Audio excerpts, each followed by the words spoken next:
Hello and welcome to 100% Real with Ruby. Today I have Brandon Smith on, and I just got told on Facebook that we have, I think it's our 3 years friends anniversary. Oh, So, yeah, I randomly opened my memories and it was the first thing I saw. I'm like, I'll come back to memories later, but this is great to mention. So, we've been interacting back and forth for 3 years, and we kind of really, really believe that the things that stop people from getting to their goals isn't something that we can just lay out there blatantly and say, hey, this is why you're not getting there. Because that's going to come up with you just, hey, no, that's not true, because this is the way that I saw things. So, what I'm trying to say is, it is very hard to make sense of why it is that you aren't getting to where you want to be. So, with that, I'm going to let Brandon take it off with probably the biggest two things. I think I know what you're going to say because we hmm. kind of vibe on the same level. The biggest two things that you see hold women back from getting their health, fitness, and physique goals. It depends. I mean, yeah, that partially depends on the demographic. There are different demographics of women that I'll work with. And if I were to put it down to just two things, I think the number one thing for the vast majority of people, men, women, whatever, it is going to be behavior change. Psychology always beats physiology. Like I can write a diet to get you what you want in 6 weeks or however long it takes. How do I get you to live the lifestyle where that's the side effect of your lifestyle is the other question. So in my mind, I think it is ultimately a psychological question, which the other thing is I think always trying to, because I think this is something you deal with very well, and it's why I send so many women to you. Uh, Under eating, always trying to cut and not willing to go into a long enough phase of like, hey, let's focus on actually getting stronger and building some muscle to get that look. Because you can cut all that body fat and you'll just look. We called it skinny fat, emaciated, but still not like I don't like this word, toned, but to speak the language, toned, because tone, like you have to build some muscle for that. So, but I think it all comes back to if I were to put it down to one thing, it's always going to be the psychological aspect of oftentimes behavior change and a paradigm, a an identity. I think identity plays into it a lot too. So, man, that's not two things, but I tried.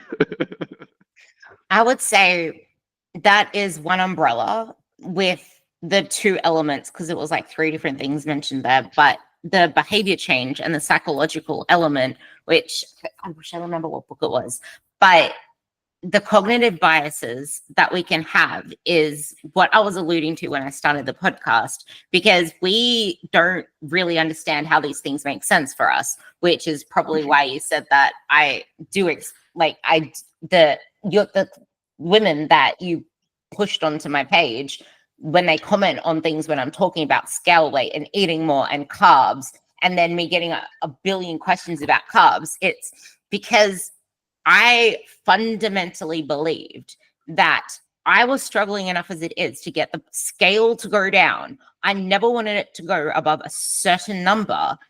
Otherwise, I'm going to blow up. I'm going to get fat. I can't control what I'm doing anyway. So how the hell is it going to make sense that eating more carbs is going to help me? How does it make sense at all that more calories, when I'm already struggling to get the scale down, is going to help me to get leaner or more toned? And when Mhm. we ask, this is kind of where I want to go with you to start this, which is completely different from where I expected. But because you brought up the psychological thing, I don't think it's more so about the psychological elements of behavior change itself. But as you alluded to somewhere in there, it's the identity, it's living the lifestyle. And it's Yeah. very hard to even make behavior change if you don't yet. Most people know what they don't want. They don't know who they want to be, how they want to feel, because they're too busy focused on where they are now, which I feel like focusing on where you are now is still focusing on the past. I'm so keen to hear where you take this, because you now is you. The you are now is a result of the past 6 months, 1 year, 5 years, 10 years. So focusing on fixing, quote unquote, the you now is still past thinking versus, okay, what can you do in the next 6 to 12 months to start accumulating to be the person that you want to be? Because it's not addressing the you now, it's addressing the you in 3 years to come, which starts from what you start doing the next minute, not now, the next minute. Because right now we need to think about what to do the next minute that's going to count. What is the one action that you can take the next minute versus trying to think of what to take right now? Because it does take that little bit of like, do you want to sharpen an axe and chop down a tree, or do you want to keep like hitting at it in this minute because you want to fix this minute? I never actually thought of this analogy until before about we need to fix the next minute, not this minute. So on the psychological question, how can we get them to see that eating, well, it's hard to get them to see, which is why I want you to like change what I just said, because we can't just get you to see this. So how do you deal with getting people to move more in that direction where eating more is the answer, lifting more is the answer? I actually had a similar conversation with a client the other day about this. You know, you become what you behold. And if you're just looking at the past and what you don't want, you're going to magnify that. You're going to get more of that. You'll self-sabotage. You'll do something, you know, I guess, I don't know, maybe it's, what's the word? I can't remember the word right now, but you'll do things to sabotage your vision because you're not focused on your vision. You're focused on what you don't want, right? Well, I don't want this. And they always grab this and pinch that, you know. It's like, okay, well, let's look at where you do want to be. Who is that person? Let's not think about what they weigh. What do they look like? What do they feel like? How do they perform? Okay. What does that person eat to fuel that lifestyle? Let's work backwards. Let's begin with the end in mind and work backwards, right? Well, let's take a look at some other women who maybe embody what you're looking for, right? Okay, this woman has the tone, right? Okay, what do you think she weighs? Oh, well, let's see what she actually weighs. It's usually like 20 pounds more than they guess, you know? And what do you think she eats? She eats a lot more than that, you know? So I think beginning with the end in mind, working backwards, giving them that vision is a good place to. I'm going to throw something at you so you come at me with a rebuttal. What do you think she eats? You just said that. Okay, so I'm going to play the devil's advocate on the other side where people come at it because behavior change. It's like, yeah, well, she's earned it. She's lean enough to eat that much. I can't eat that much until I'm lean enough. How do you think she got lean enough to do that? Like, what do you think led her to this place? What do you think led her to the amount of muscle she has to look that lean? Because the reality is, body fat percentage, leanness is a relative term, not to body weight, but to ratio of lean mass to adipose tissue. Okay, she's lean because she has lean mass. If you don't have much lean mass, it doesn't matter how low you bring your adipose tissue, you're not lean. So she had to fuel growth to build that lean mass. So the things that she eats now, like I always tell people who are trying to lose weight, like when I get like somebody who's trying to lose a substantial amount of weight, like, okay, you're eating for somebody at maintenance calories for 315 pounds. What does this is usually my male clients, so I've had some female clients who are in that range. What does somebody who weighs, 295 eat for maintenance? Let's eat at maintenance for maybe that, or even eat at maintenance for 305. Let's try that for a little bit. What does that look like? Same thing here. Okay, this woman weighs whatever. Maybe we don't even take the scale into the equation, but like where you are, you have, if we have a DEXA scan or something like that, we can approximate your lean tissue. All right, to be lean at your body weight, nope, you're going to need to gain some body weight. All right, how are we going to do that? Like lean for you is going to be heavier. For me, I always do the math, and it's always I'm struggling to give you specifics because it's always different from person to person. But at the same time, the process is the same. Like, okay, let's work backwards from what we want and do the math from there. Right. So did she earn that? Or, I mean, yeah, I guess she earned it through her actions, which is exactly what you're doing today by lifting. So you've got to, like, you just earned some carbs if you want to look at it that way, I guess. But either way, if you eat more carbs, you're going to be able to work more. You're going to be able to do more. So, like, it's not a question of did you earn it? It's a question of did you put enough gas in the tank to go the distance you want to go? And did you hit the pedal? Yeah, that part right there. That was actually a great analogy because this is part of the post that I took like 3 hours to make.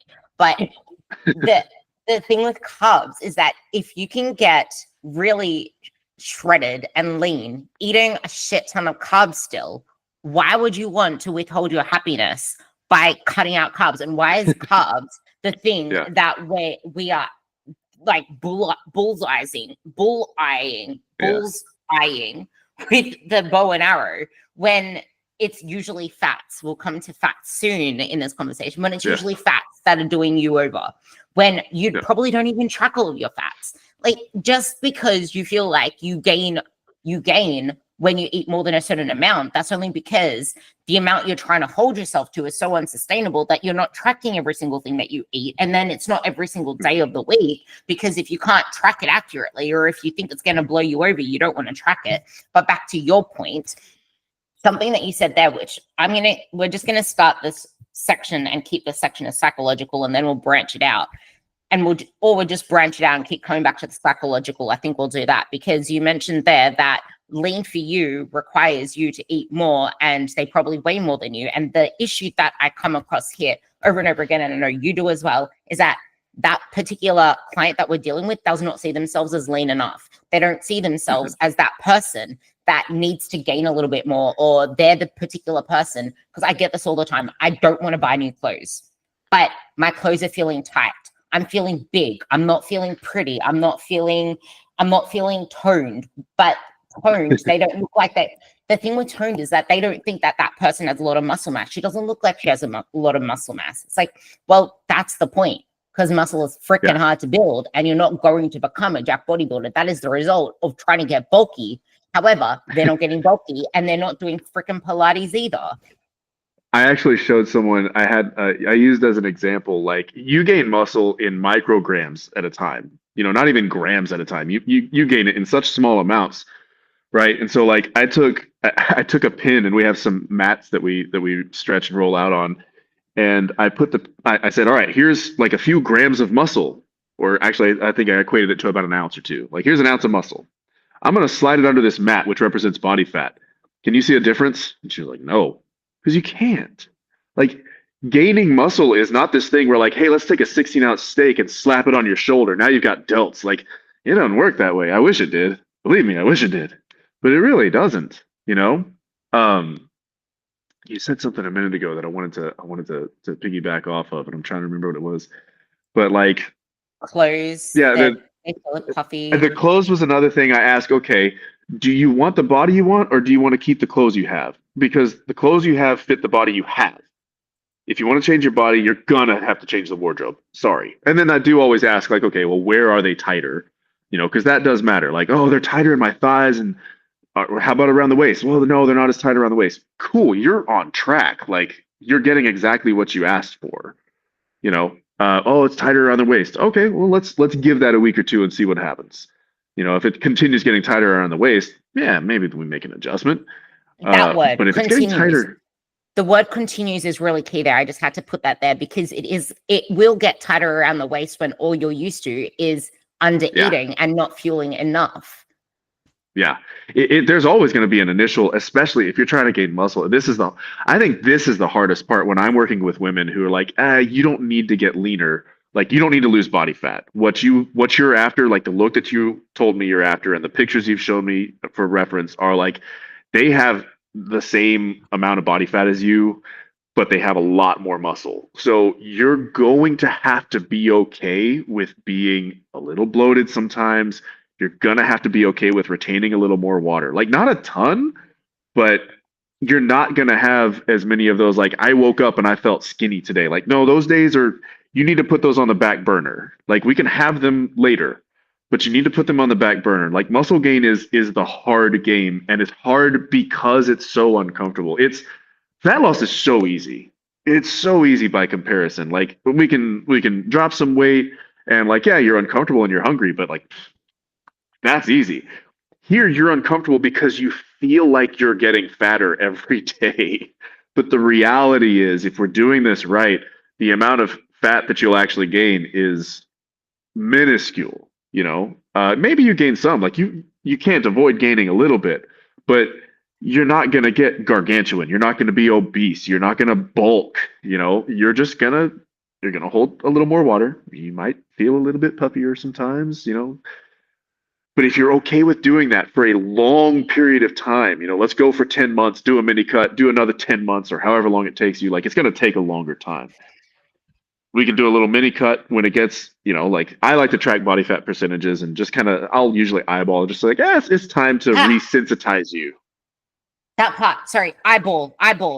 Because every single body, I hate those freaking in-body scans that do the let's do a 4-month Yeah. challenge or 8-month challenge, 8-week challenge, 4-week challenge, and see how much body fat you lose and muscle you get. Yeah, that's bullshit.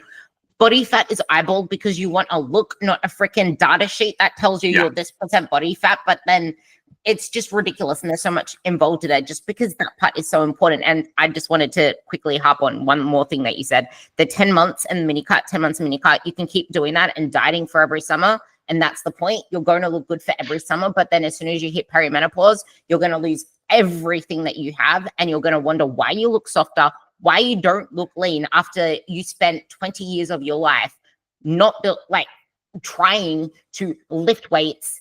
I'll say you were lifting weights and trying to eat in a way that gets you the body composition, only to realize it was all a facade that only came to light in perimenopause. Because I think the reason that you sent them to me as well, I just wanted to touch on that before I let you go on, and then I'll bring in the other questions.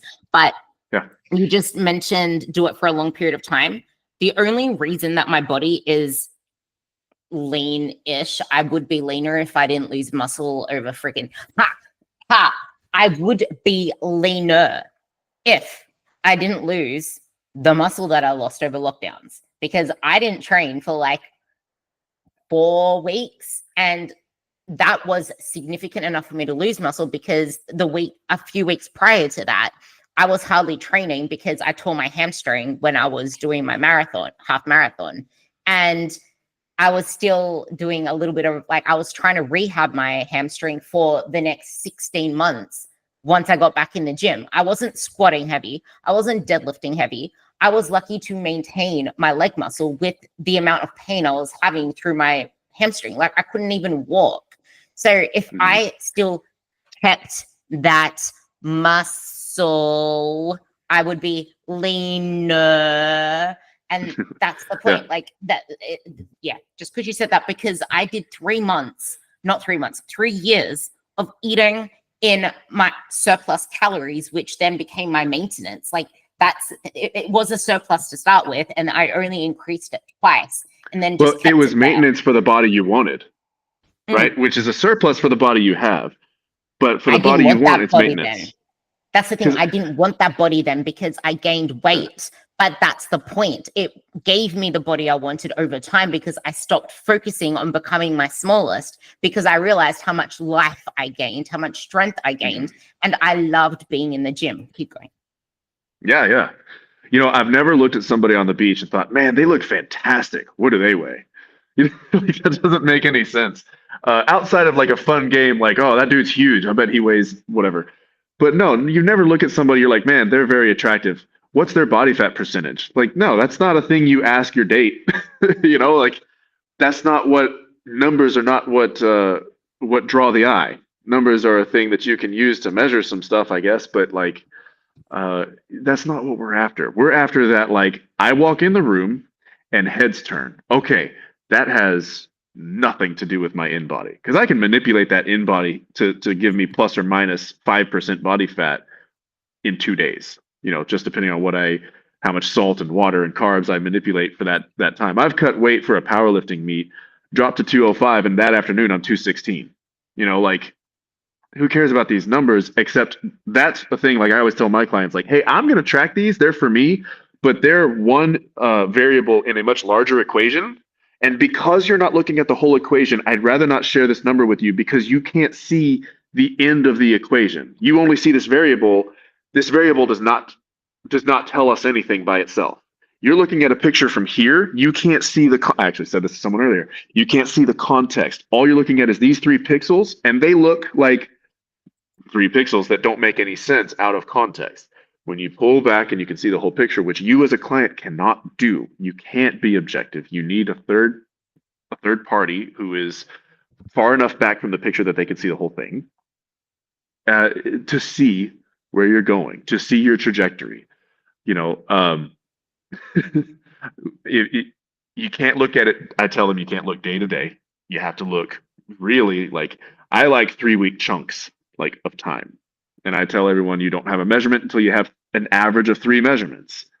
You know, if your thighs are measuring smaller and your belly is measuring bigger, we're doing something wrong. If the inverse of that is happening, we're doing something right. If your belly measured bigger in the first measurement and your average over the last 6 months has not increased, but your leg measurements have increased, we're doing something very, very, very right. Like we're doing it there. So And that involves bigger pants. It involves bigger pants, you know.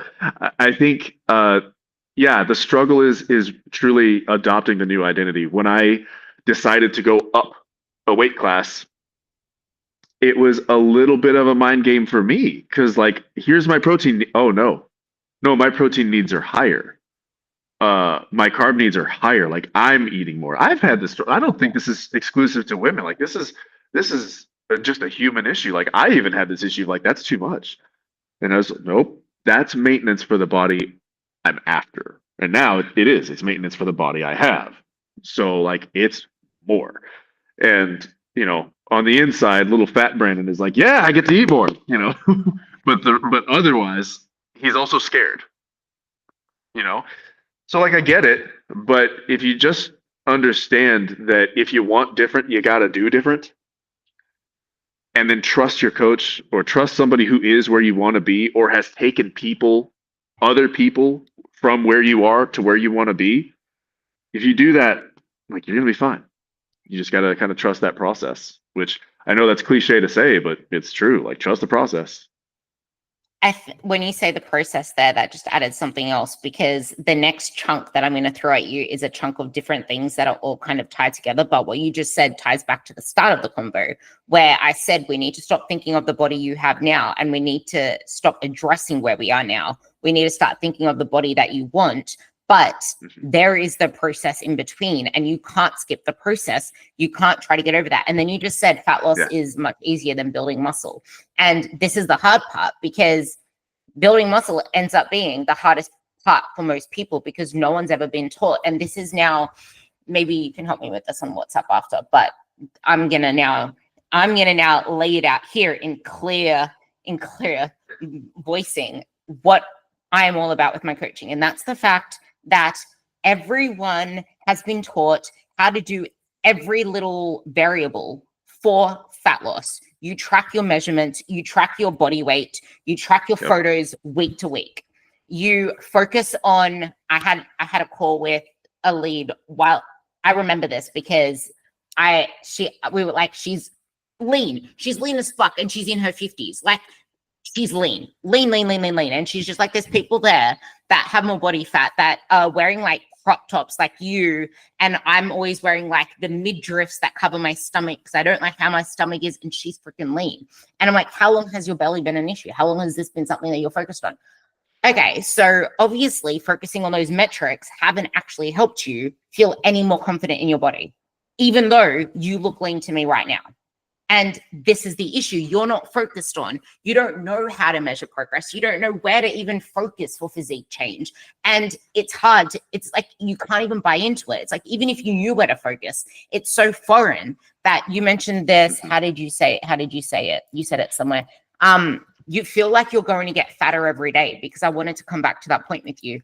And that's going to be something that I bring up as a question. But this is the exact thing. Because if you can't get shown with a coach. You mentioned the third eye, and this is so quintessential. If it wasn't for Luke, I would not be where I am now, because I'm someone that needs that direct shit.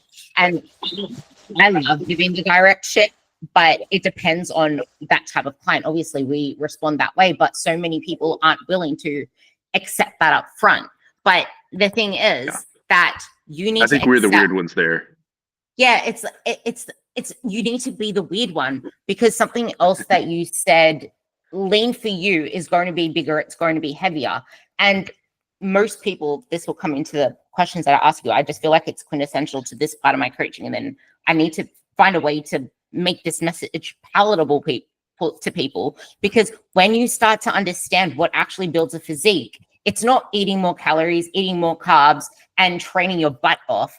It's how it all fits together, with the purpose of how you mentioned this when we were talking before. It's how you do what you do. It's how you eat the carbs. It's how you eat the calories. It's how you train. Because no matter how many carbs and calories you eat, that's not going to build a physique if you don't know how to train. And no one knows how to train. No one knows how to progressively overload. Everyone just follows programs. They think progressive overload is just adding weight until you can't add weight anymore. And then it's, before you know it, the program's changed because it's week 4 or week 6 or whatever arbitrary number that's there, and you don't have something that sustains. I am so keen to talk about this. Yeah, well, I always love to. It's like, well, it said do sets of 8. I'm like, okay, well, how many could you have done? Oh, I don't know. So you just stopped at 8. Yeah, I stopped at 8 because it said to do 8. Like, okay, go up and wait and see if you can still do 8. I can still do 8. All right, go up again and see if you can still do 8. Oh, I can do 8, but it was hard. Okay, go up and see if you can still do 8.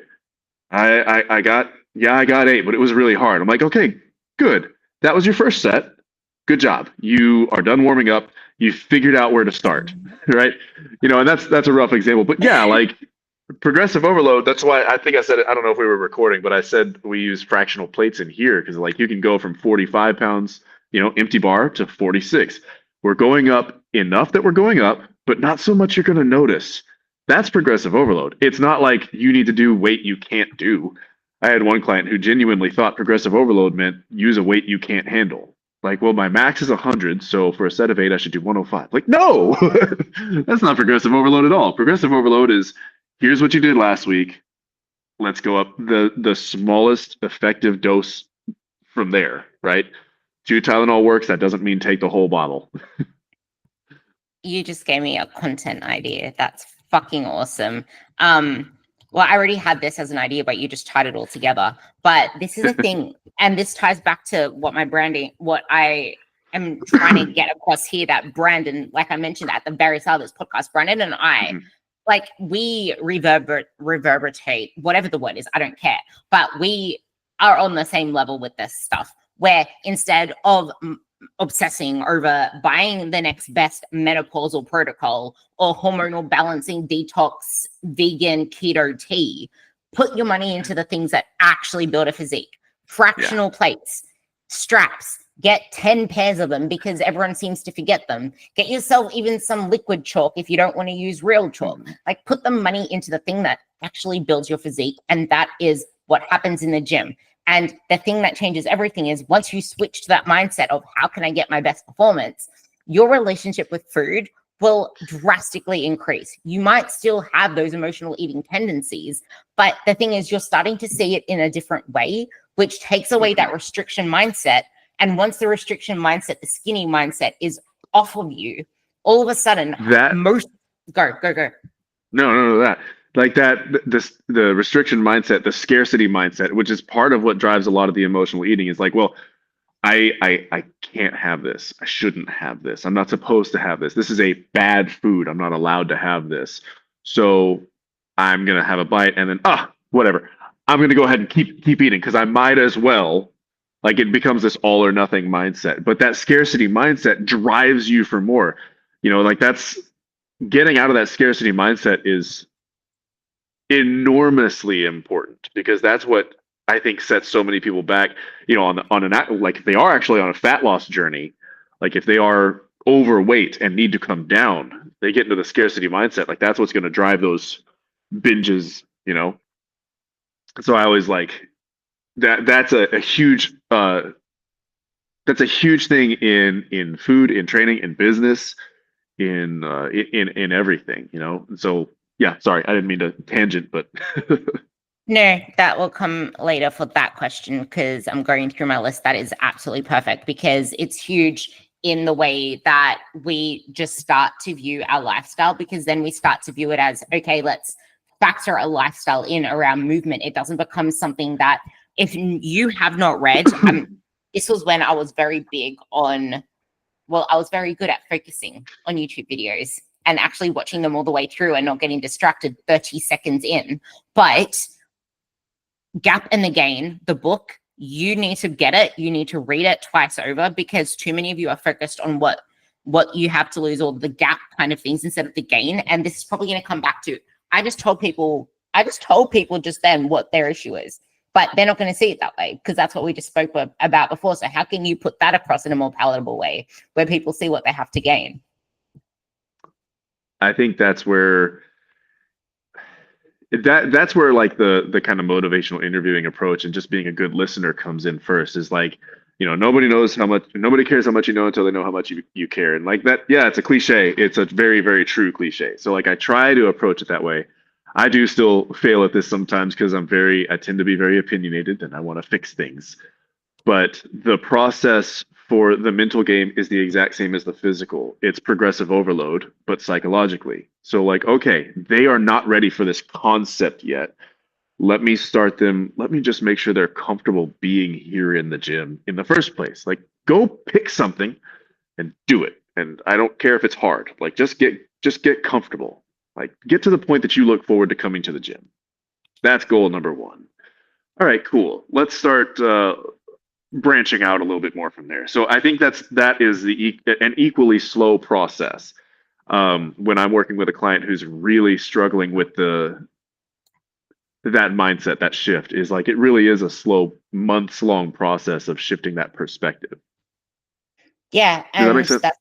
that yeah, it is. And you mentioned this before with the fractional plates, and this is the same thing. You need to see your growth mentally as the fractional plates thing, which I think is a really important thing as well, because I feel like clients are like, I just need you to be patient with me.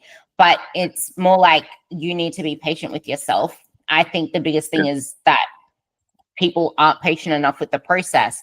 And I want to see what you have to say on this one. And I still have this Yeah. like gnawing question. I want to like a bunch of questions, but I think this is important.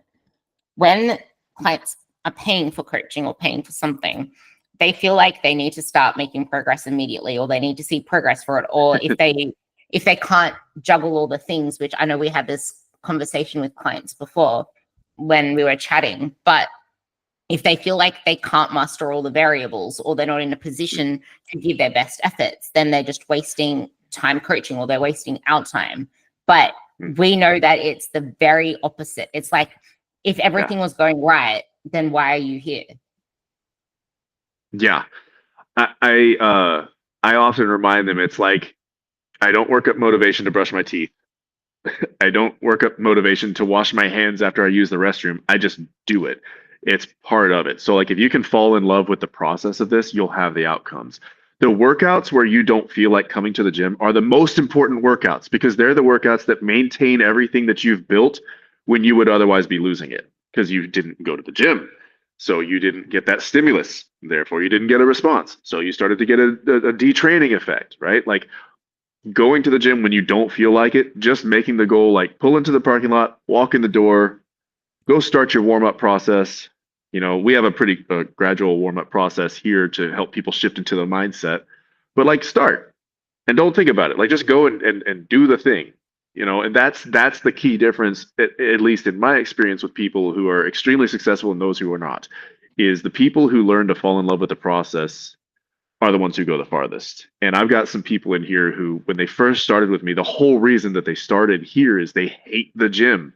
They hated it, you know? And, you know, after digging deeper, it's because their experience in the past has been, I'll say, subpar. They haven't had it wasn't a good representation of what an effective gym experience should be, right? So now I've got they're they love it. It's like their favorite part of the day. And that's kind of my goal here, is be the best part of the day, right? So let's make the gym the best part of your day. Don't go for your body, go for your mind. Go because, like, I don't know if you've read Why Zebras Don't Get Ulcers, but like, go because when you stress out, there are things building up in your body that can only be released through physical exertion, hard physical exertion. And if you don't, they're gonna sit there and mess with you. I'm trying to remember. It's hold on, I know it. It's like I think cortisol is one of them, but it's like a whole class of like hormone that you release under stress. Um, Glucocorticoids. There we go.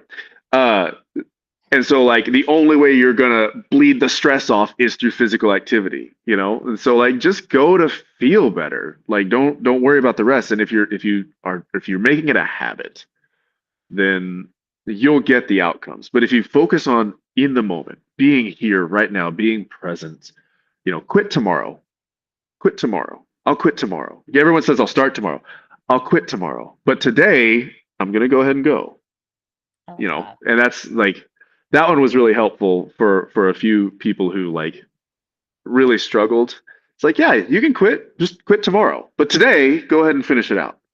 You know, and you're always glad afterwards. You always, if you've structured your workouts where you always feel better afterwards than you did before, you're winning, because now you're bought in. You're like, oh, this is why I come here. So like when I train clients, my goal is they walk out the door feeling better. They're in less pain. You know, of course you get the whole like that they call it the runner's high, but like you get it from everything. Like you get it from exercising, right? That whole like endorphin rush from just doing the stuff. And so like they walk out feeling better, their knees feel better because we squatted correctly, right? Their knees don't feel worse walking out the door. They should feel better. Um, and that's huge. Like go in and practice. The strongest people I know, they don't work out and they don't train. They practice. So like when you come into my gym, you're going to practice. I'm We'll have going a to good time. come back to I'm going to come back to the lean conversation later, because I feel like these questions are too important to leave out, because it that conversation we're having on lean is important. But now that we tangented to training, I feel like this one is really important, because the last thing that I usually want to do, unless it's really late and it's better to get myself ready for bed. If it's not way past where I can't even manage a 15-minute walk, even though it's the last thing I want to do, it always feels good to get outside to get that fresh air. And I feel like a lot of people Mhm. feel like they don't have time to do something, or that they're already tired, or it's been a long day, I don't want to go for a walk. And there's two different things that I want to bring up as part of this conversation. The first one is you need to use energy to create energy. And the biggest part is that many of us are very low energy. And that's exactly why we haven't built up our metabolism. We haven't built up the ability for our body to create more energy, because we've never demanded more of it. So you are going to feel more tired, and it is going to be harder at first. And you're always going to have that slug as you start to ramp up activity, but then your body starts to adapt to it. It starts to crave it. That's one side of it. And the second side of it Yeah. is not every single thing needs to maximize hypertrophy, because training is so much more than hypertrophy, which brings me back to Yeah. what I actually meant by the prior question, which wasn't just around the fact that it's about like the motivation kind of thing. It's more so, even if you can't maximize the way that you're doing things, training isn't just about pushing your absolute limits. Training is good rehab, like that sort of thing. Yeah. Training is mobility. There is so much more to training outside of just pushing your absolute max when you can't do that. Yeah. So there's two I different things think for you to juggle. I think too many people watch like the hardcore bodybuilders and like, you know, the big steroidal masses on Instagram that like hoist all the weights and leave no testosterone for any of the rest of us. You know, and they get the idea that like, oh, that's what you're supposed to do. And it's like I I love you touched on it. Charlie Weingroff said it. Rehab is just good training. It's where on the spectrum you are. Like, oh, okay, you've got a, you know, you just got cleared to start working out again after your knee replacements. Okay, where on the spectrum for resistance training are we? Well, we're pretty low, so we're probably not going to squat 500 pounds. Can you sit down and stand back up?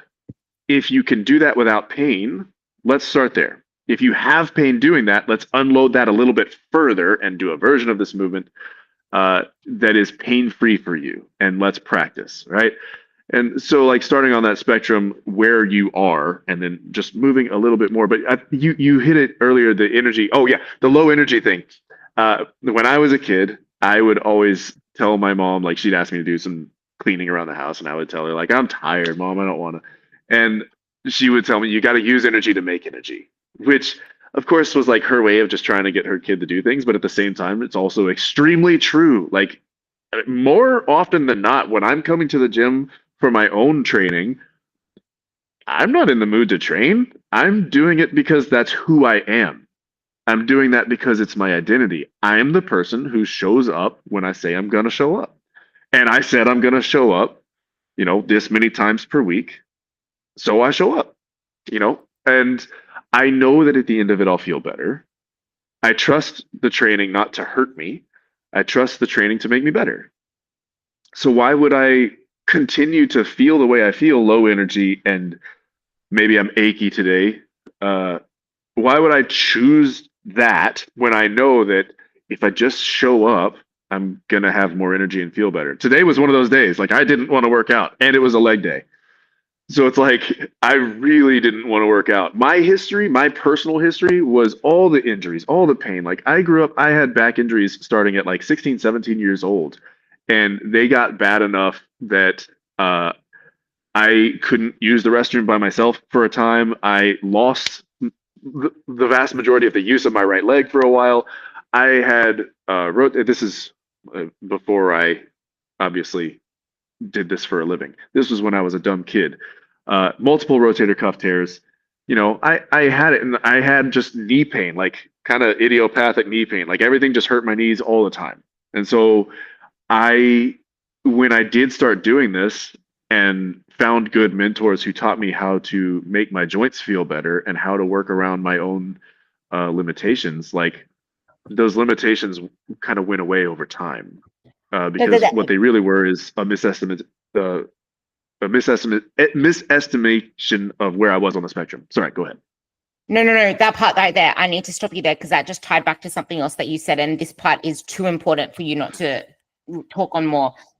When clients have had past coaches and past experiences, they don't allow themselves to actually lean into a new process. Like I've had this a couple of times where someone thought that someone was going to be like the best coach ever because they show themselves to be like that, or they vet. That's what they vet their coaches on the worst criteria list, and it's like the worst criteria list. And then they start a new process with you, and because they've had so much shit from the past, they were bought into it. There was a sunk cost fallacy. They just let themselves keep rolling on. They don't actually fully. I always say the more that you energetically put into a process, the more that you will get out of it, but they never allow themselves to energetically put into it. So then they're like, but this is a different process. Like I have the skills. Brandon also has the skills. So I'll say we have the skills to train you through proper rehab training. We have the skills to be able to progress you with whatever you come to us with, where most people don't do that. They just say, yeah, we'll just modify it yourself, or yeah, just change that yourself, or you just follow an app and you think that an app is coaching, or you get a program changed every 4-8 weeks, not actual coaching. And I want you to ramble on about that. Then I'm going to pivot back to the other one. Well, I think you said like they're not willing to put in enough into the process, and it's like I think on one end of that, there's probably a legitimate hesitancy because of their past experience. So like they're dipping their toe in the water and wondering why they're not getting a good bath, right? So it's like, okay, when you dip your toe in the water, I'd better make sure that water feels really good for you so that you want to, move a little further. That's a weird analogy, but it struck me. So where else? What was sorry, I got off on a tangent there for a second, but the coaching experience. The coaching experience. Oh, and then the rehab. That's both of those. And the rehab part, yeah. And there is a huge trust aspect there. I actually had a client yesterday who had this kind of like, how do I put this? She had this like eye-opening moment that ended up like she ended up crying, not sad, but like, oh my gosh, I feel better and I didn't know that was possible. Like she got down into a deep squat and had this feeling of like my knees don't hurt, right? And she had this kind of tearful moment of it was kind of a very I don't want to say the word breakthrough because that sounds so cheesy, but that is what it was, right? We had this conversation about like protective tension and some other things. So it's like we've been kind of easing her into things. And it is a slow process for people to buy in and understand like no, you don't have to walk out hurting, you should walk out feeling better, and if you are walking out hurting, please tell me so we can make adjustments. And sometimes that very often, not always but often, that pain is just from protective tension because you have taught yourself to be afraid of this movement. I can speak to that about my knees with squatting, you know. And what she did when she was working on that squat depth is she got to I'll have her do like a pain pause, right? So like, okay, here's where you hurt, you're gonna pause right above it. Hold it. Just feel what you're feeling, find your feet, you know. And she did that and she said she just kind of like released everything and sat down into it. And so that's where she was on the spectrum. Meanwhile, next to her is somebody squatting, you know, hundreds of pounds, a very strong person, and to me they're doing the same exercise, but what clients don't understand is they think training is just the big person with the 300 pounds on the bar, right? They don't understand that training, like if you are very detrained, because this woman is in her uh 60s, mid 60s, so like not someone who is accustomed to coming to the gym. And it can be it's an expectation thing. People expect to come in and it's a pumping iron. You know that movie with the pumping iron movie, right? It's not that. It is for some, but that's because they've already put in several years and that's where they are, right? But for the vast majority of people, it's like, okay, well, you need help. I work with a lot of people in their 60s, 70s, 80s. You need help getting out of a chair. Okay, we're going to start with an assisted version of this, something that you can do. And I always tell like, and it's the same thing as skill acquisition. It's the same thing with learning music. It's the same thing with learning any skill. We're going to start where you are and go plus 1%. If we go to plus 10%, it doesn't work. And a lot of people will come in thinking, well, I need to do more. You don't, not yet. You will do more. But where you start, you know, we have to start where you are, not where you want to be.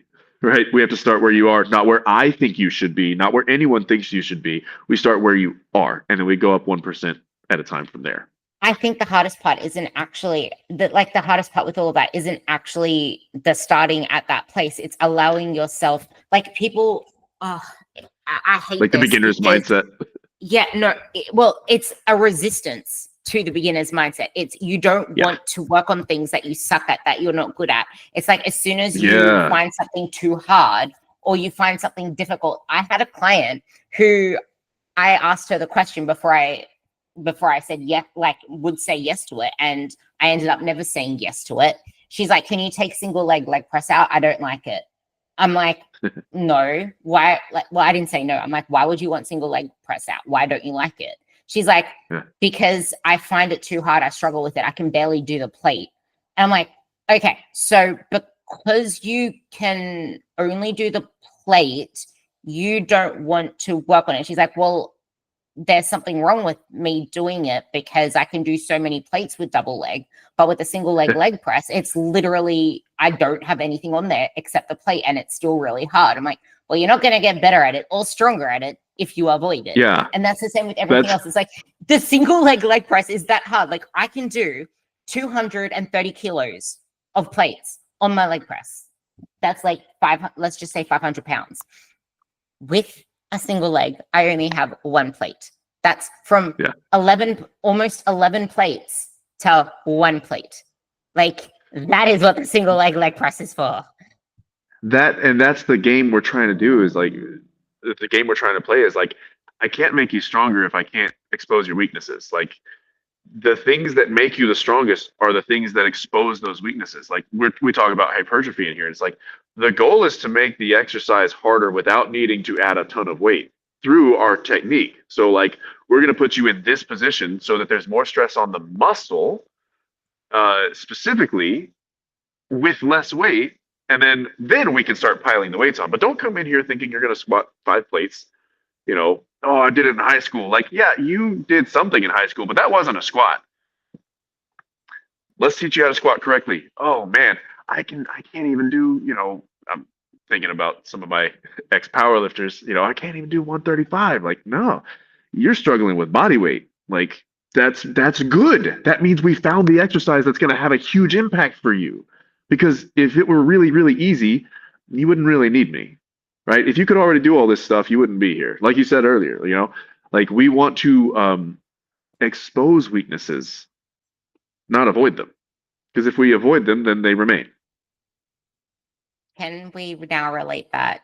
But actually, no, this can tie into the next one. I'm not going to relate it to that. This will tie into the questions that I actually wanted to ask. So exposing weaknesses also includes what we started the podcast with the psychological elements, with the behavior change elements. Like I keep remembering I want to tie it back to there. So here I am tying it back to there, but now I'm also drawing a thread into the most important part of all of this, which ties into the training, learning how to train. So many women, going back to the brand theme of Ruby, is we need to learn how to train for physique. And if you're going to avoid learning how to hinge properly, or you keep, I'm going to ask you on this one as well later on, because I reckon people are putting too much emphasis on hip thrusts, and I reckon they're overrated. Like, they're actually, I'm going to, all right, cool. We're going to talk about that on this podcast. Then I was going to ask you for how you can help me with content ideas on this, because I reckon hip thrusts are massively overrated, but females are so tied to them for some reason. Like I actually don't know why there's this high connection to it, but then there's PhDs in the space that talk about it, just like there's PhDs called Stacey Sims, who's a complete, like, she's unhinged. She's lost her marbles, Stacey Sims. But regardless, I'm gonna play nice here. I don't know whether you've seen the recent stuff that she said. Have you? I'll have to talk to you about that. Remind me. I think I had a client actually cite her to me today, and I was like, look, I don't pay attention to fitness trends online. I pay attention to what's effective. I have my filters, which are if you're not training a lot of people every day, paying your mortgage with it, having paid your mortgage with it for, at least 8 years, if it's not your full-time job. If you're a writer, you're probably not a trainer, because you don't have time to train if all you do is write. So I don't listen to somebody who is a writer. I don't listen to somebody who is who doesn't train people, for one, because I can think of a couple PhDs who closed their gym to do research on like 2 or 3 people, n equals 3, and it was kind of like not great research, because EMG doesn't really tell us anything about hypertrophy. And I can tell you, like, well, I won't go off on those tangents, but yeah, like, man, I think the thing with the hip thrust, I feel it burning. Okay. If we get you really good at these movements, your glutes are heavily involved in those. If you're good at them, they will grow. And you can see that by looking around you at the people here who are good at those movements. I lost my train of thought because I had like 3 tangents I wanted to go off on. Oh, I probably, this is a thing, like we reverberate, so I wrote them down. So there was the fact that you mentioned the EMG, and this is because you mentioned the EMG thing, there's a post that I still need to get up to where what is more effective. I want to put up this poll. I want to see whether you agree with this poll, because I'm going to ask you guys listening on here as well. What do you guys think will be more effective for glutes? Failing to get within your rep range on RDLs for 6 to 8, if you were given 6 to 8 RDLs and then you were going heavy and you only got 4 or 5 reps, would that be best for hypertrophy? Or would 20 reps of a glute hyperextension, the same way that you've always done it previously, you hit the same reps, like you didn't fail it, you didn't whatever. I need to say it in a more believable way, so you can give me a better way to say it. But it's like, what would be more effective? I mean, if you want different, you got to do different. And like the way I always approach, especially if we're talking about hypertrophy, is like, if you can take a movement that stretches the muscle, for one, because we know, like in research and just in experience, I've been doing this for about 20 years now, And like experientially, this is played out very, very, very much like every time. Uh, if you can get the muscle in a stretch, if you can take that movement pretty close to failure, that's probably going to be a pretty decent movement. Okay, if you are doing more weight and more reps 6 months from now, that muscle grew, period. Like there's no way around it because a bigger muscle is a stronger muscle. A stronger muscle is a bigger muscle. And they'll always say like, well, bodybuilders are weak. I'm like, I've never seen a weak bodybuilder. I've seen a bodybuilder who's not as strong as a powerlifter, but the powerlifter who he's not as strong as is not using the range of motion the bodybuilder is using. They're strong. A weak bodybuilder has a 500-pound squat and a huge ass and huge quads, and that's an ass to grass squat. That's not a powerlifting squat. Like it is a deep squat that puts the muscles on stretch. It loads them. There's a pause at the bottom and a lot of control, and there's a bunch of weight on there. So like that's somebody who has taken that journey very, very far. So yeah, failing at 5 reps, definitely more effective than 20 half-assed reps, no pun intended, of whatever other exercise. It doesn't matter. Like if you're half-assing your reps, it doesn't matter what you're doing. Again, how you do it is more important than what you're doing. It's not about, well, the sheet said to do 8 reps. No, 8 reps was not telling you how many reps to do. It's telling you how heavy to go. You should not be able to do 12. That's what the sheet is telling you. You should be able to do at least 5.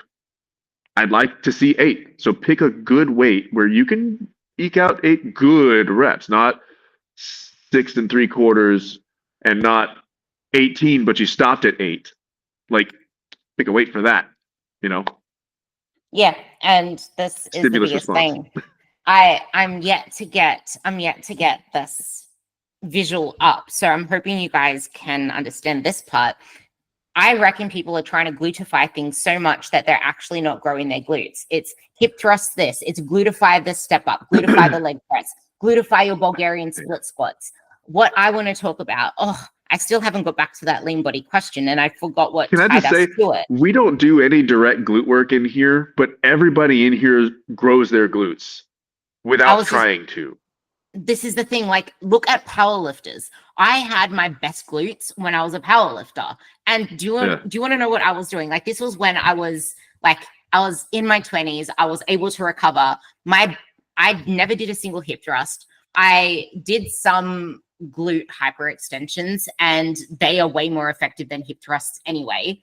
It's like, if you want to challenge it in the shortened position, choose a glute hyper because you're also challenging it in the lengthened position. But the freaking hip thrust does just the short position, and most people don't even know how to hinge properly, number one, and most people can't even get a full hip extension because you're so tight in your hip flexors, and you're tight in your hip flexors because you never actually do lungy patterns as lungy patterns. You turn it into a glutified thing.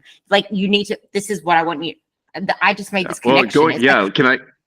I'll tangent in here, like, so like a big influence on me coming up was like a Charlie Weingroff, and I came out of the Mike Boyle school, or it's not a school, but I did a lot of learning under people like that who are significantly smarter than me. And something that Gray Cook said was like, he would have bodybuilders come in like, I can't get the shoulder to grow, right? And it's like, well, the movement isn't very good. Like your coordination isn't great. Your whatever. Like let's bring your volume down and just work on the function of the joint. And the body would start, the body part would start to grow. Like what I've noticed over the years doing this is like when we get joints to work better, the muscles around them grow with a lot less work. Like they're getting a better quality stimulus. You can do set after set after set after set of glute thrust, but if your posterior hip capsule doesn't open up well, if your femur doesn't glide back in the joint and you don't have access to your hips, it doesn't matter how many hip thrusts you're going to do. I've seen people severely injure their back doing hip thrusts, but doing something like a single leg deadlift, I don't think I've seen that ever in 20 years.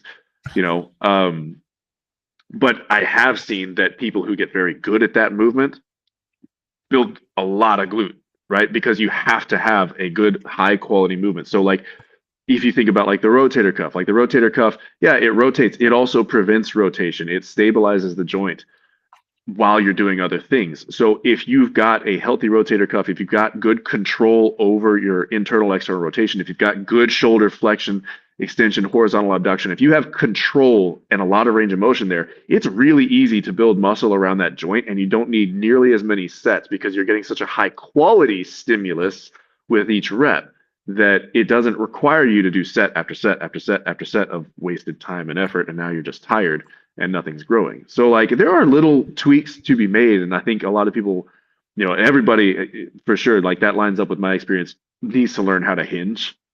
And sometimes that comes down to they don't have the kinesthetic input in their hips. They don't have enough motor control around their, I don't like the word core, but their core, for lack of a better term. And when I say core, I don't mean rectus abdominis.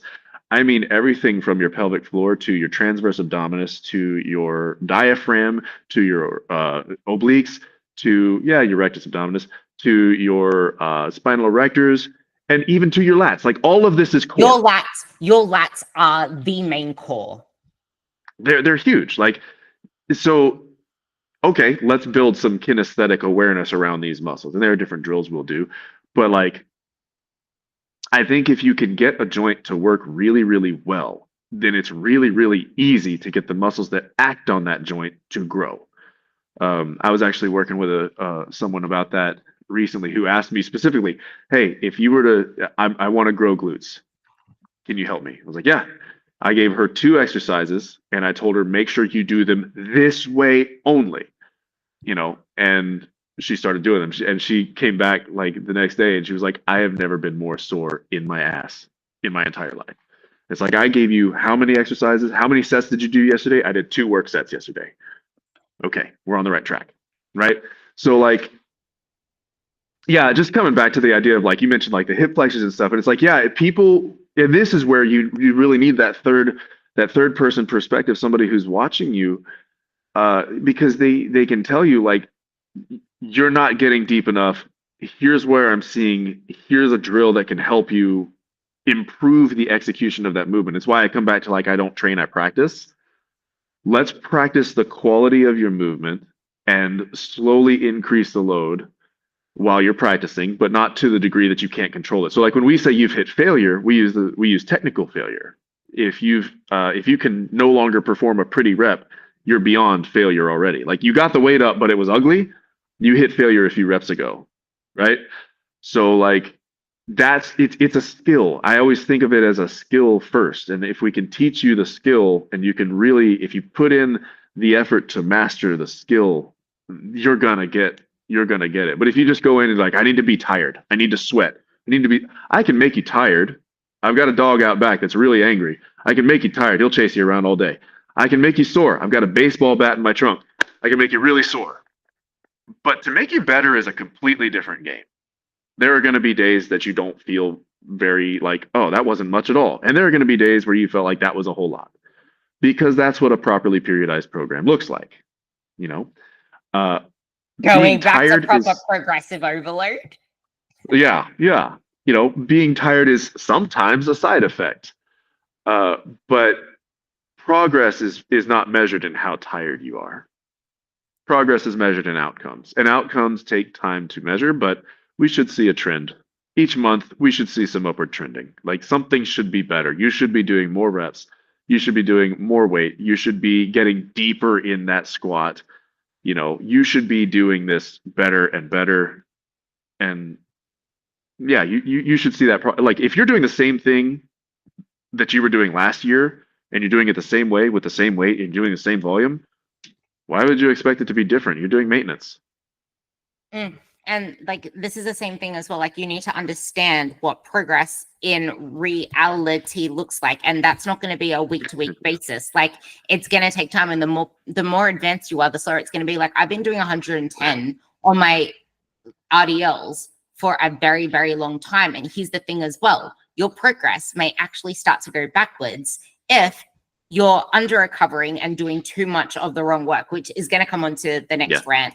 I think I'm going to pose a question to you later on, but if we are asking the question, actually, I'm going to finish that thought off, because your progress can go backwards if you're underfueling, if your nutrient timing isn't super important, but it doesn't make it obsolete. It is freaking important, Right. because if you're not recovering properly, if your training sessions aren't improving, then there is something wrong with the way that you are meal timing / nutrient timing.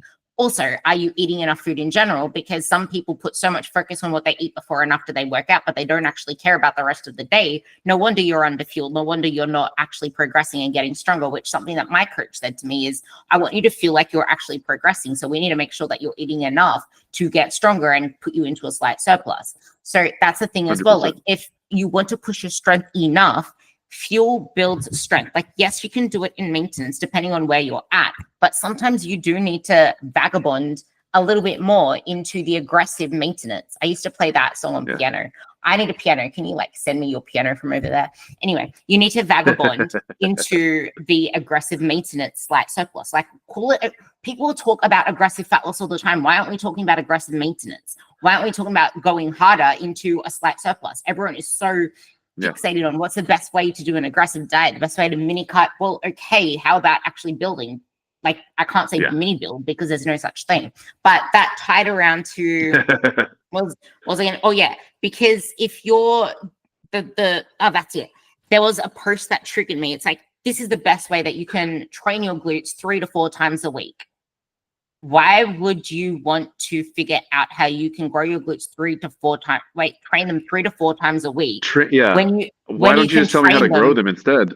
There we go. It's like, actually, I want to see how you would word this, because I have it in my head, but I can't figure out how to word it. It's like, it doesn't matter what you're doing if it's not leading to the outcome. It's like, you can say all the different things to do, but aren't we here for an outcome? Why would we want to train the glutes 3 to 4 times a week when we could have a better balanced program and grow our whole physique, because we are only training our glutes twice a week and getting the same results, if not better results? I remember that actually that reminds me of a client I had many years ago who like told me, like, I think I was born to be a powerlifter. And I really wish that I had known more about motivational interviewing and active listening then, because what she was saying to me is, I want to build some muscle and tone up a little bit. Like, I want to look leaner. I gotta pause for just a moment and turn this off. Yeah. So while he's going to turn off the alarm, because I don't actually know how to pause the recording, something that I think is really important to keep in mind when you are approaching any training program is progressive overload is tailored to you. It's not something that just happens, and it's not something that you chase. It's a byproduct of you getting stronger, of you consistently doing the reps, of consistently pushing your best efforts. Just because you can't get an extra rep or an extra kilo on the bar, even in 2 weeks' time, even in 3 weeks' time, it doesn't mean you're not actually seeing changes. Sometimes you may not even increase something for months. Like, we all know lateral raises, we all know shoulder presses. Lateral raises, I should have said years. And why would you even want to increase your lateral raises all that much when you're still getting the same bang for buck, because it's such a small exercise? I mean, muscle. There's a point where you get diminishing returns and you start to load other muscles if you keep trying to chase progressive overload, versus, because what sets a lot of people back, this is the same. I don't know where you mentioned this now, because you mentioned it with something else. And like, this is the same as relating to physique change, not just in the gym, but I forgot what you said with that one. But with the lateral raises, it's like, if you can, instead of putting it onto other muscles, we need to actually figure out, okay, well, this is what holds a lot of us back. We want to see changes. We want to see numbers going up. We want to see something moving all the time. But in reality, things aren't always moving. That is where change happens, because we're pushing, we're forcing. And the body you want doesn't come by accident. It comes from you actually exposing it to enough stress. And stress isn't meant to be an easy thing. It's just that we become the person in the process that can handle it, that can push ourselves into it. And you're not meant to learn that skill straight away, sort of thing. Yeah, it's very stimulus response. And that, you kind of touched on that too. Like, this point of, as you get stronger after a certain point, it's not that the weights got easier. I think Lane Norton was talking about it. He said he thought when he could squat, I think like 700 pounds, he thought that 600 pounds would feel easier. And he said, nope, it still felt just as hard, just as awful, and just as painful as it felt the first time I hit 600. The only difference is now I can push harder. And it's like, yeah, there comes a point with, especially with your bigger lifts, where that's it. Like, it's not that the weights felt lighter; it's that your tolerance went up.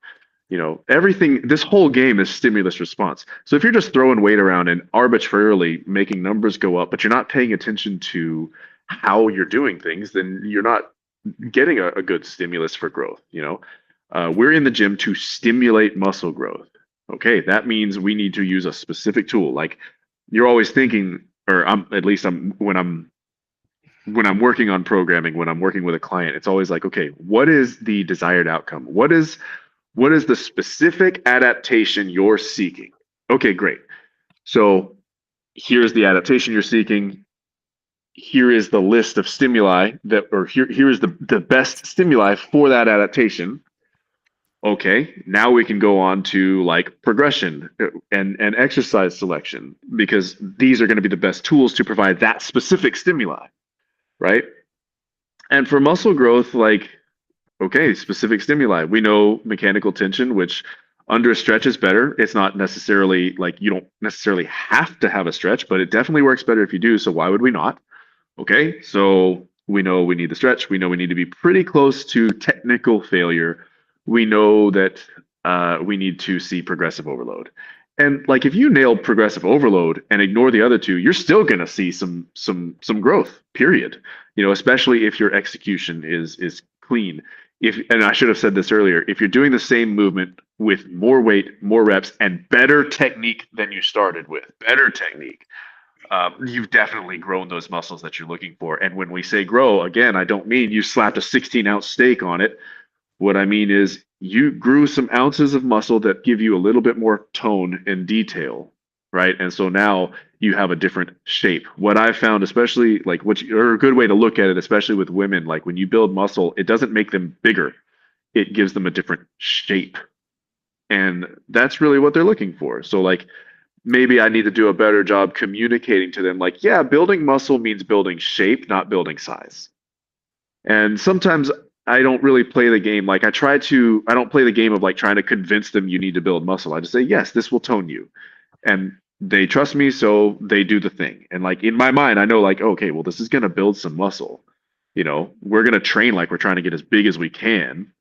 But that's the hard thing when it then comes back to what you said before, with they will feel like they're getting fatter, they're getting bigger. And like you also mentioned, because now this is actually if I can stop this one here where you mentioned and segue it back so you can now tie them together, because that's perfect.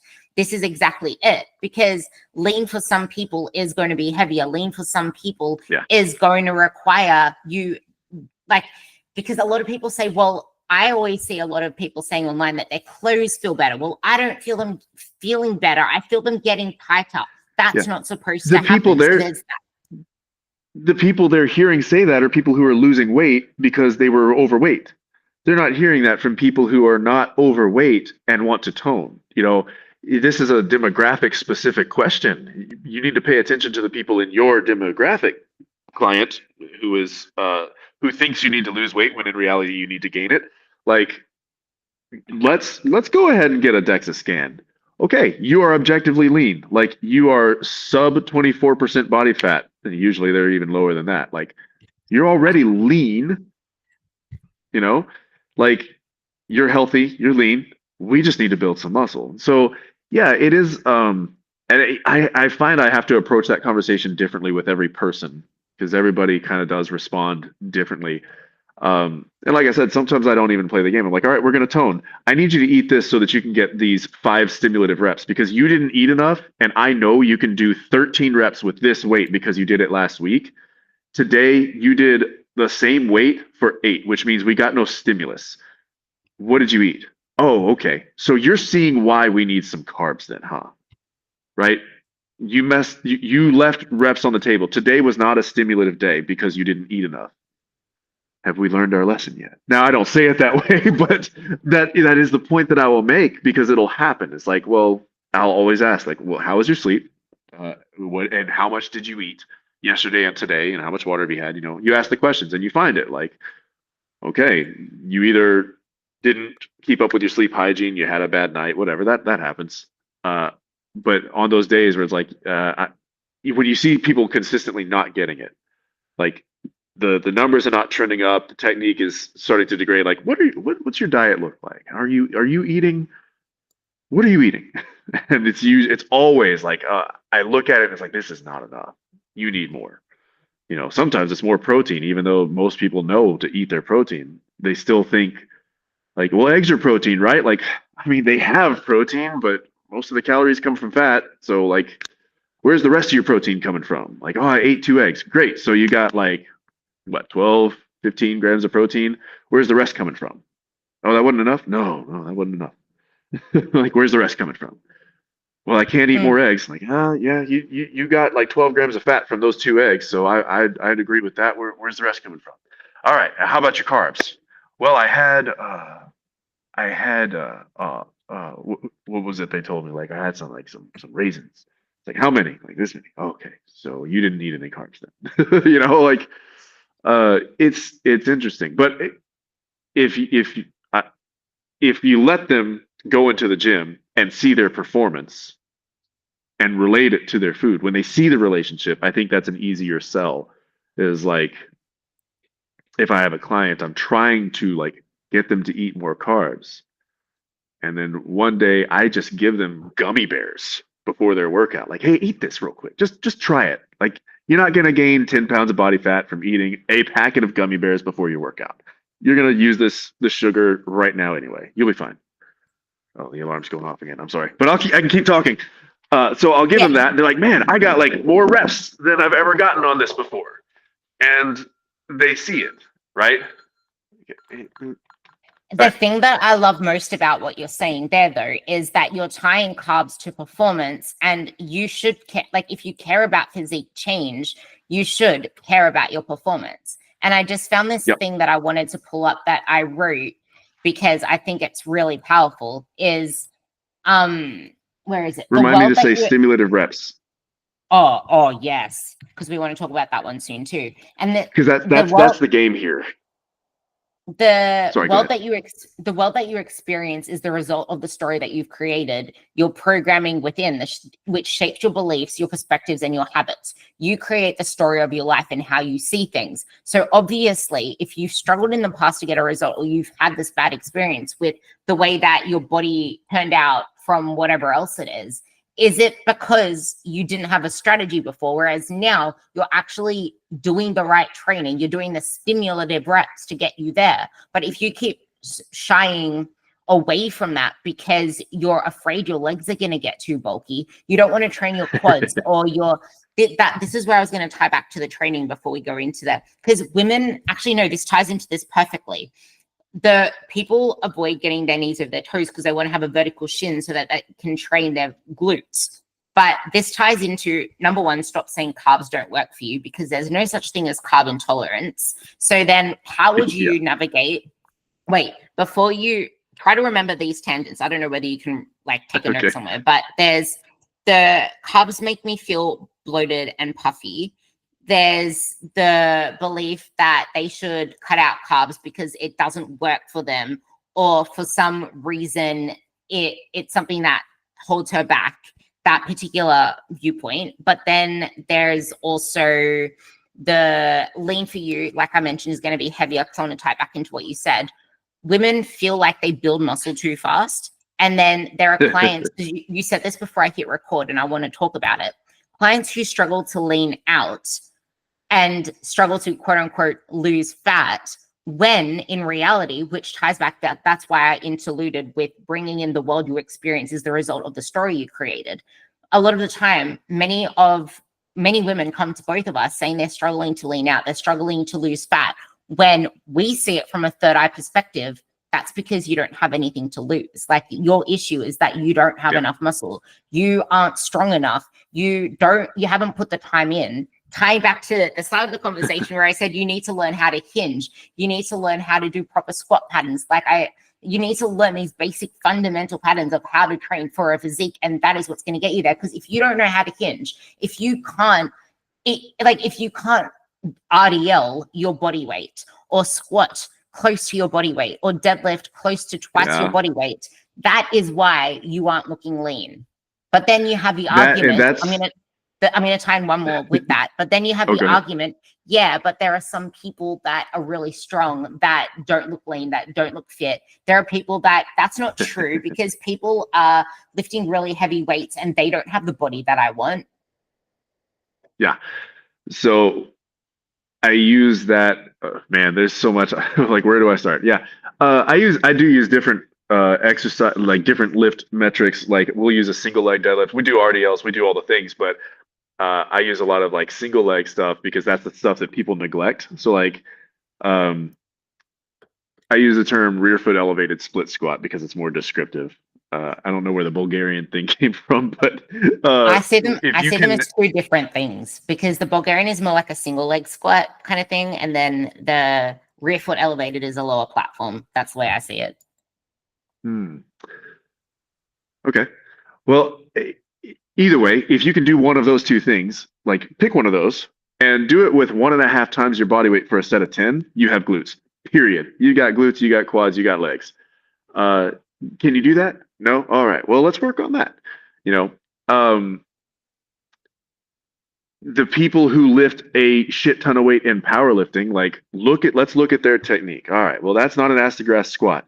You will not see that in powerlifting because you won't win the meet if you do that. The point in powerlifting is not to build the most muscle. It's not to even be the strongest. It's to have the best leverage. So we're going to use a technique that gives me the best mechanical advantage. For building muscle, we want the exact opposite. We want to put us at a huge mechanical disadvantage so that we can stress the actual tissue more. Now, there is strength as a skill, powerlifting, and there is strength in the tissue. And that would be hypertrophy training. Let's work on the tissue, which if you decide you want to go do some powerlifting, you can, and you'll be all the better for it, at it for learning these other things, for strengthening your actual tissue. So these people that you're looking at that don't have the body you want, I don't know who we're referring to. Like, it depends. Sometimes they show, like they'll show you that picture and it's like, well, that person's too big. Like, okay, so if we did what they did, we'd build some muscle then, huh?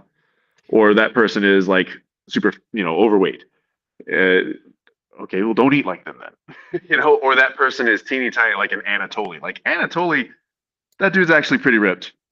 And yeah, there is I tend to get into the weeds with details, but like there is a tendon attachment question. Like if my pec attaches here and yours attaches down here, you're going to be stronger than me. Even if I'm putting out more force from my pec, you will be stronger. You will move more weight because you have a slight mechanical advantage, enough that you will move more weight. So like that matters too. So, okay, let's use better examples. The people that have been the most successful orthopedically and in their physique pursuit are very, very strong with single leg work, are very, very skilled with their movements, and they work to put their tissue at a mechanical disadvantage. So I can pull up example after example after example from my own gym, from my own clientele, and that's usually the best examples to use. I can pull up several athletes, and those are good examples too. But it's like the people in my experience who have the development that you're looking for are good at these things. And here are the metrics that you might want to target. All right, now you know the end point. Let's work backwards, find where you are on that spectrum, and get to work. And that usually tends to help people accept that this is going to be a very long process, because when you say something like double body weight single leg deadlift to someone and they realize that they can't even do the thing with no weight in their hands yet, they recognize that's going to be a long road. And sometimes it can be a dauntingly long road. And so it's like, hey, any progress toward that direction is going to be progress, period. Better is better. And just constantly reminding people it's a funny thing because we always, I think we're often told, don't look back, keep your eyes forward. I think in this case, it's important to keep your eyes looking back the whole time almost, so that you can see how far you've come and be encouraged by the progress you've made. Really celebrate every little win. Like 1 more pound is 1 more pound. Better is better. If you did more, then you're getting more. And yeah, the gains are in micrograms. They're so small you can't see them with the eye yet, but they are definitely there and they're adding up. So like, let's keep going, you know, the process, Yeah. right? There was something that you just said there that I was going to put into my little summary is it's funny because when I came back from my hamstring injury, I started feeling really sad that I wasn't warming up the same way I used to. Warming up used to be so easy. I used to slab on the 20s on each side and then the other 20s, and that would be my warm up for deadlifts. And with the squats, Yeah. my first warm up set would be putting 20s or 45s. I should say 45s for Americans. When I say 20s, it's a 45. So I would just slab on one plate Kilos. on each side for the squats, and two sides on, and one plate and then two plates for the deadlifts, and then I would do the rest. And it's not until when I was trying to write my training summary, I don't know whether you saw that, but it wasn't until I wrote my training summary the other day when I was trying to think of what to say for it that I realized I wanted to do this like 2 years ago. I was wanting to have the 20s on there, not the 15s on there, or not the 30s on there, but the 45s. Yeah. And I'm actually there now. I don't have to fiddle around with plates so much. We forget how far we've come. And I feel like we need to also not compare ourselves to a place that is unfair to compare ourselves to. Like, I can't compare myself to where I was in my powerlifting era because that's not my life anymore. Could I work my way up to a new version of that? Yeah, that's what I'm doing, but I can't use old metrics. And this is the same with using fat loss metrics. I think that tying that together, we're going to have to, go. No, I'm sorry. The whole comparison game, even to the self, is wildly, like, it's such a mind game. I think about, like I had a pec tear several years back, and it was like a 2-year process to get this thing back to normal. So like, yeah, I know the feeling of like, man, I hope I can do an empty bar one day, and then thinking about like after some of the experiences I had in powerlifting with my back and with my shoulders and how unpleasant that was. And then thinking about my current training and some of the numbers I'm using, it's like, well, this is pretty close to what I did in powerlifting. But then I have to remind myself, yeah, but the technique is different. And so we're trying to increase mechanical stress, right, by adjusting our technique to make it harder. So like it can be really discouraging sometimes to look backward for someone who is an older athlete like myself. Or somebody who like, well, back in high school, because these are the clients that I work with a lot. Like in high school, I used to, like I work with a lot of people in their 40s, 50s, 60s, 70s, right? And so looking back, and of course, the more time goes by, the more the numbers get inflated. It's just human nature, And so you get discouraged looking back that way. But looking back at, okay, this is your point A today, 2025. Let's say you started in 2023. Let's look back at 2023. What were you doing then? Oh, a whole lot less than this. Great. If you were like in this situation with the torn hamstring, you look back at your powerlifting days, your focus is a little bit different. And you're doing this post hamstring tear. You did those without a hamstring tear, right? Now you're working with different equipment. That says something if you can do anything close to that, if you can do anything at all. Like that's really, really cool. Being able to do what you used to do with a different technique that's a bit more stressful on the tissue is wildly impressive. And so like reminding people of that progress, looking backwards, and for people like ourselves who have been athletic for a longer time, looking back can be a mental game for us until we remind ourselves that there are extra miles on the odometer today that weren't there at those high points, those peaks, and yes, we do have to accept our own mortality, and eventually the numbers will start to decline, and we're just trying to slow the decline. For right now, we can look at these metrics and put in context that there are more miles on the odometer, How can you prevent, something you just said there, slow the decline. How can you expect to slow any decline if there was nothing to slow down the decline from, if you've never built it up to start with because you're so focused on small? Sorry, that was great. Yeah, I mean, having, if you've got 80 pounds of lean tissue on you and you're in your 60s, you're in better shape than somebody who's only got 60 pounds of lean tissue on them. If you're the same height, right? Equating for all the variables there. Like they're one of those people is going to do better. And then one of the things that always kind of hits home for me is like because it's run in my family and I've had several friends affected by it is like cancer survivors. I've got a good friend who's, he's a retired power lifter, but he survived his cancer treatment because of the muscle mass he had. And he tells me the story of this little girl that was sitting across from him in the clinic when he got his diagnosis.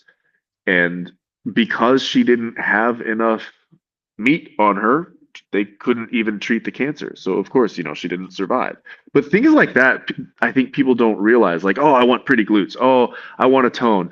Oh, I want to slow the decline. Yeah, I also want you to be able to cross the street or be able to, like, when your kid's in the street, I want you to be able to run, grab that kid, get them out of the street, and be able to be ready for the moment when it hits. I want your recovery from whatever accident may happen to be quick. I've got one client, he's 78, 79 now, I think.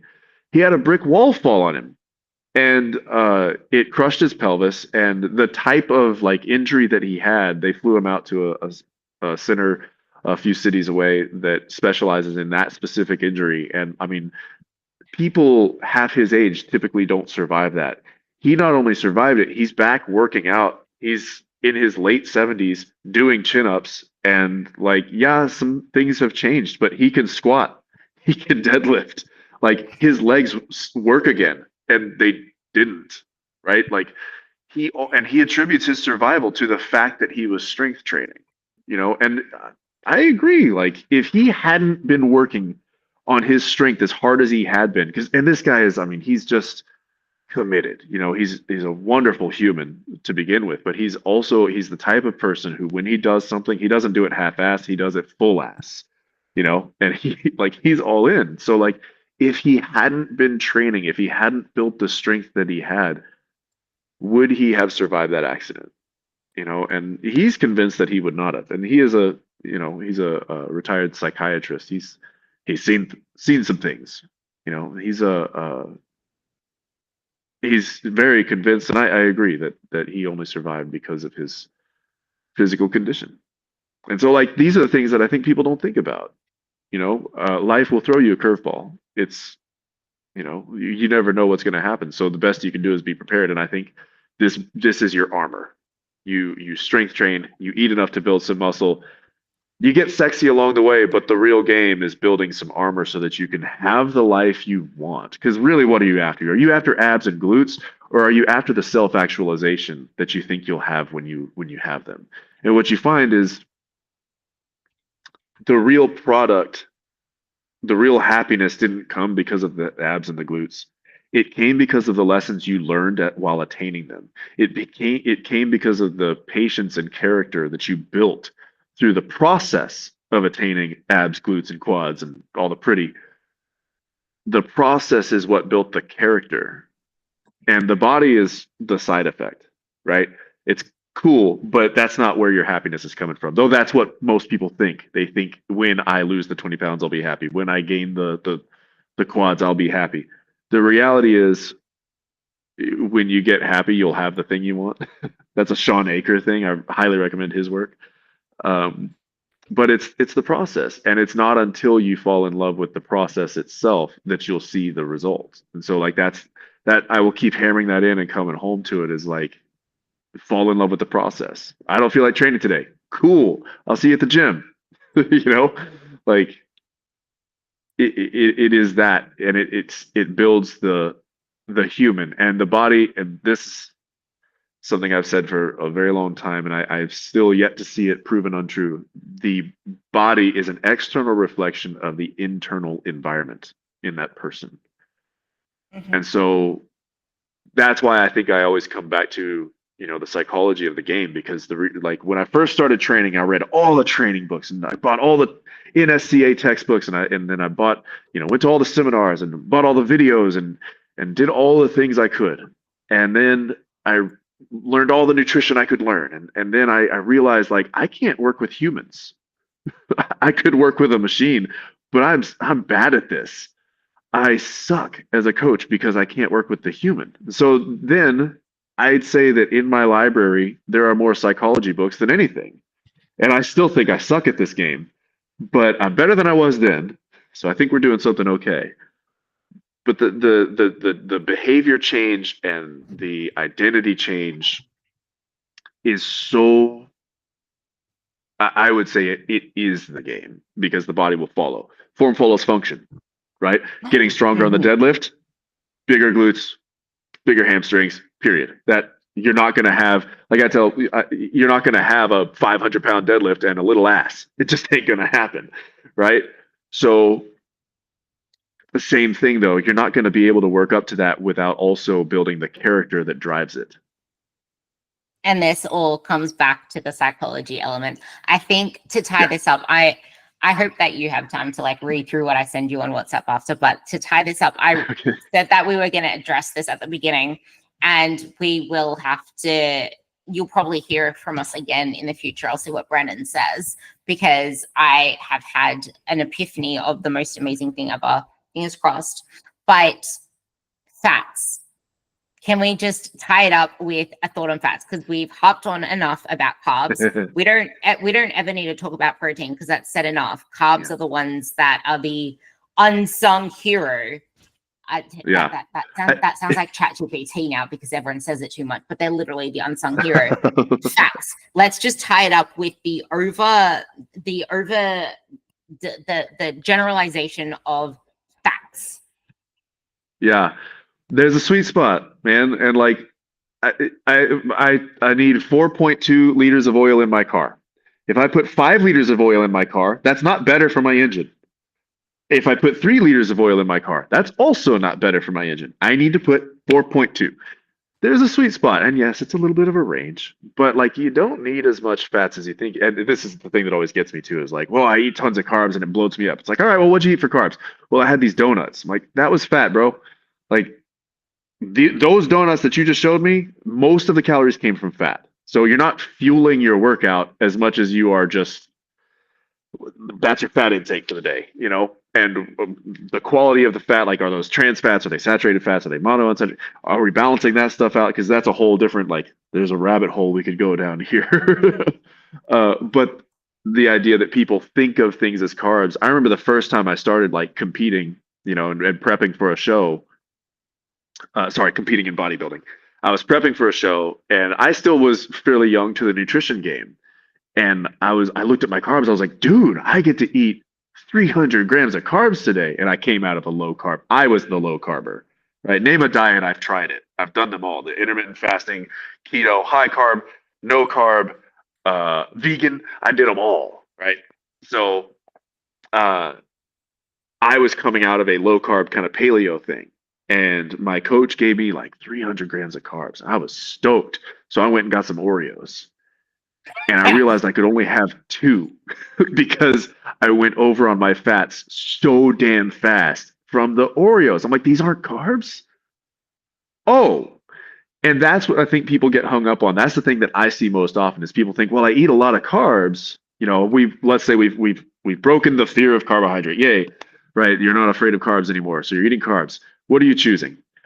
Oh, I hate to break this to you, but you're not getting as many carbs as you think, and you're getting a whole lot more fats as you think. And I'm sorry, but you don't use fats in your workout. They don't, they aren't the gas for the engine. Think of them like the oil for the engine. You don't need as much. And too much isn't, like more isn't better. There's a sweet spot. And maybe there's a satiety question here where it's like you feel more satiated on higher fat. Okay, we'll titrate a little bit, but I'm not going to put you on a 150 grams of fat a day diet and think, like, and have you expect a positive change. Because I love all these, like when people cite these studies of people who are like it, they are an isocaloric diet and one group did high fat and one group did high carb and they lost the same amount of weight. So yeah, stupid. they lost the same amount of weight. I guarantee the people on the high carb diet, because I've done this experiment in my gym so many times over the years, look better in the mirror, performed better in the gym, felt better. Those people had a very different look in the mirror when they had high carbs. I like to tell people the story because I come out of some eating habits. But the first time I saw my abs was when I went to the convenience store and I grabbed a bag of sugar, just straight sugar, and I put 80 grams of sugar in my protein shake that day. And I did that for a couple of weeks because again, low carb Brandon, I started adding carbs, and no, they weren't quality carbs. They weren't very fibrous. I was eating some veggies, but I was not getting enough carbs to begin with. And I started adding a ton of sugar to my protein shakes, and I saw my abs for the very first time. And then, of course, I learned more from actually, I'm like, okay, let's go get some nutrition, like education, and hire a bodybuilding coach to help me with my nutrition personally. And like, sure enough, when he brought my carbs up, I got leaner and leaner and leaner. And man, I explain it as like, think of your body with all these metabolic processes, hormonal, cognitive, performative. All of these processes have all of these like sliders and switches, right? And the more carbs you eat, the more sliders you're pushing up and switches you're turning on. There are more things your body can do now. And with fats, there are a lot fewer sliders and switches. And it's like, okay, you've maxed it out. Now you're just dumping fat on the circuit board. Like you're gunking up the system. Too much is too much. And then, they'll swing the other way and have no fats. And I was like, well, don't do that either. you know? Yeah. Well, I want to add on to that before we tie it up is that when I started out, it was always women need to eat 70 grams of protein 70 grams of fats or 60 grams of fats. It's like, oh, really? That's the worst thing that you can blanket on all women. Because what if someone's small? What if someone weighs less? That is absolutely ridiculous. And no, there's no one saying that you need to eat a certain amount of fats because you can actually get away with quite a little amount of fats, given that they're essential fatty acids. Now, you wouldn't want to go by on the minimal amount of fats that you can have long term because that wouldn't be great either. And like you said, it's taking away the joy from your life because the joy from your life usually comes from fats, not carbs. Fats are usually the culprit. And that's usually the reason why a lot of people can't like see the results they want because fats don't do much for performance. It's carbs that do everything for performance. And if we wanted hormone friendly stuff, it would be carbs that are hormone friendly because what's the least hormone friendly? Not recovering. What helps recovery? Carbs. Funny that it's not actually fats. It's carbs that are great for hormone health. And you know what else will throw off your hormones is like overeating calories in general, especially from saturated fat. Like if you want to induce type 2 diabetes, you overfeed saturated fats and get a lot of calories in, That's actually the funny thing because people are so worried about insulin resistance from carbs. It's like saturated fats are actually worse. Yeah. And the research has been pretty clear on that. Like, is it a bad fat? No, it's bad when you have too much. But just like anything, too much of anything is going to be problematic. It's just really easy to have too many fats because, I can get 300 calories from something this big if it's all fat, and I can get 300 calories from something this big if it's more like carbs, protein, fiber, right? So it's just really easy to overeat them. So I think this is where the good food, bad food thing comes from is like, well, don't eat that because it's bad food. Like, no, eat the right amount of it. It's really easy to overeat. And I think that's the hardest struggle I have with clients is breaking the good food, bad food thing. Because when you fall down the good food, bad food rabbit hole, you end up over restricting and getting that what's the word I was looking for? I said it earlier, that kind of restrictive mindset, right? That scarcity mindset, which means when you do eventually break and get your hands on it, you're going to overdo it. And the pendulum will swing to the other end and you will just gorge on this stuff. And this is where like, when I'm working with a nutrition client, like when we look at the binges, we don't try to address them directly. We address them indirectly and we use them as a metric for how are we doing on our nutrition overall? Are the binges becoming less frequent? We're making progress. Are the binges getting smaller? Are you more mindful during the binges? Are we finding we're eating less? Then yeah, we're making some progress here. I think that part's Yeah, I actually think that part's really powerful to realize that progress isn't just seen in these big amounts that we expect, that we're told progress should be seen in. And this is where we need to move away from just using flat loss metrics, because you're never going to lose fat permanently, and nor should lose fat be your only prime reason that you exist as a human being. There are so many other elements of your life. And if lose fat is your only goal, you can only lose fat until when? Then what? If that's the only thing that you mean as like you see as progress, then your whole life has no meaning anymore. So I think this is such a powerful place to leave the conversation. And I hope you guys get so much from this. I'm going to, well, if he says no, I'll get you guys to pester him, and I'll just make him say yes in every way that I can. But you'll probably hear Brandon back on here again in many times to come as well. Fingers crossed. I have a feeling you'll say yes, but we'll have to see. We'll see.